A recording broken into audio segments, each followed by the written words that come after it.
السلام عليكم ورحمة الله وبركاته. ازيكم عاملين ايه؟ يا رب تكونوا بخير. معاكم نعمة الصديق. النهاردة زي ما انتم شايفين هنعمل وصفة جديدة، هنعمل الدومية او الملبن الاحمر. طبعا ده بيكون في حلاوة المولد النبوي. كل سنة وانتم طيبين. هنعمله في البيت بحاجات بسيطة جدا، بشوية سكر وجيلاتين. بكل بساطة هنعمله. بس قبل ما نبدأ وصفتنا نسمي الله ونصلي على رسول الله وعلى آله وصحبه وسلم. أول حاجة هيكون معايا كوبايتين من السكر، وهنحط عليهم 1.5 كوباية من المية، وكمان هنحط عليهم نص كوباية من النشا،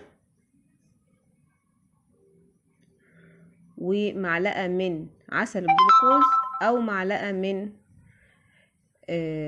العسل الابيض المتوفر عندك هتستخدميه.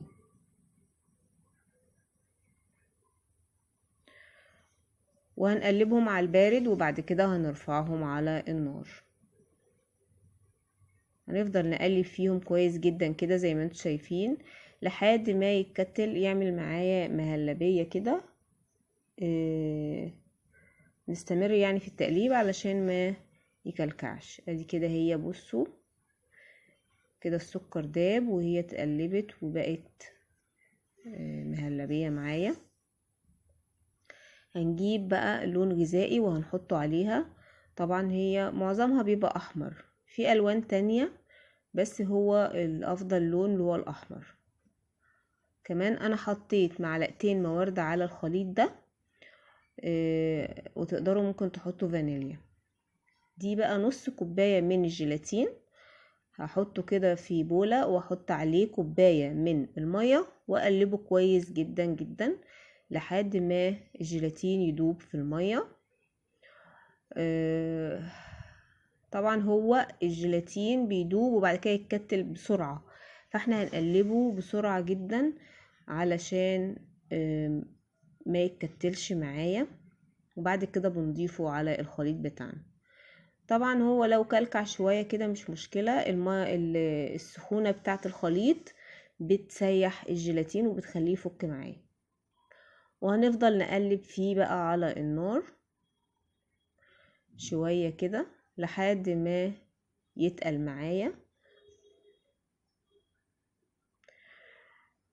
لو انتي وصلتي معايا لحد هنا في الفيديو، ارجو ان انتي تعملي لي لايك وسبسكرايب، تفعلي الجرس عشان يوصلك كل جديد.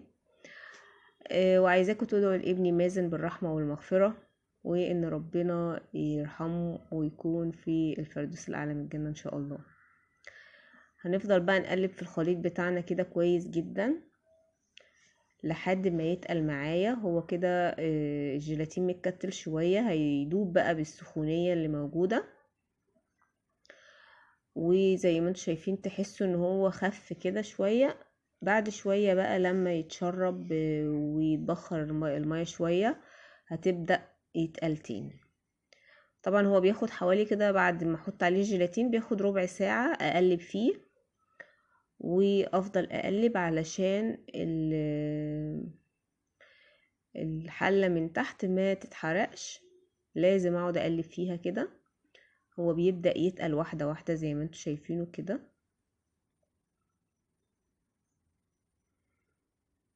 الوصفة سهلة جدا واي حد ممكن يعملها. كده هي بدأت تتقل معايا. اختبار بقى ان انا اعرف ان هي خلاص خلصت او مخلصتش، بقوم حاطة صابعي كده في النص في الاسباتولا. لو الخطين جم على بعض يبقى هي لسه محتاجة ان هي تفضل على النار شوية. لو ما جوش على بعض يبقى هي كده استوت، او ان هي كده خلاص تقلت. هي بصوا زي ما انتم شايفين كده بدأت تبقبق معايا.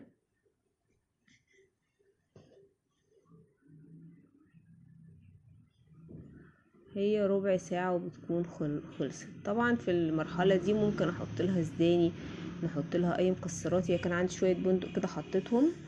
اي حاجه انت حباها بقى من المكسرات، بندق، جوز، او لوز، عادي جدا تحطيها. بصوا انا عملت الخط اشوفها لقيتها ايه يعني من الجنب كده جت على بعض، يعني معناها ان لسه دقيقتين كده 3.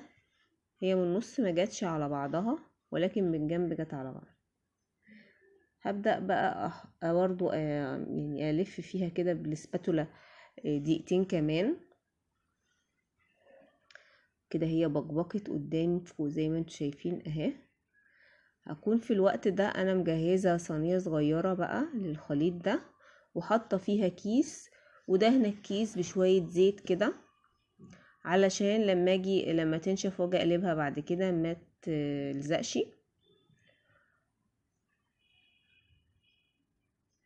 احط الخليط بتاعي. طبعا بعد ما بحطه في التلاجة، يا اما 4 ساعات تحت في التلاجة من تحت، يا اما في الفريزر ساعة. انا حطيته في الفريزر ساعة وطلع تحفة.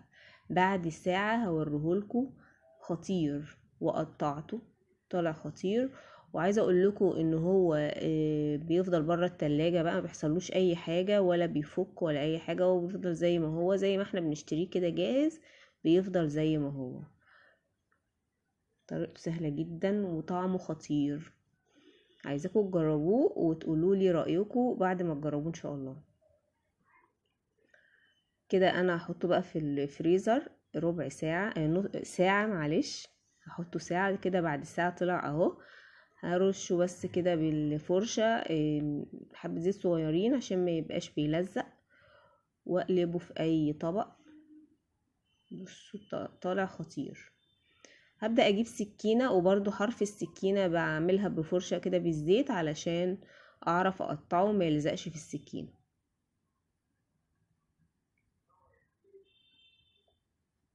يعني ده بعد ساعة بالظبط طالع رائع. بالسكينة كده بعمل بالفرشة بعمل السكينة بالزيت واقطع.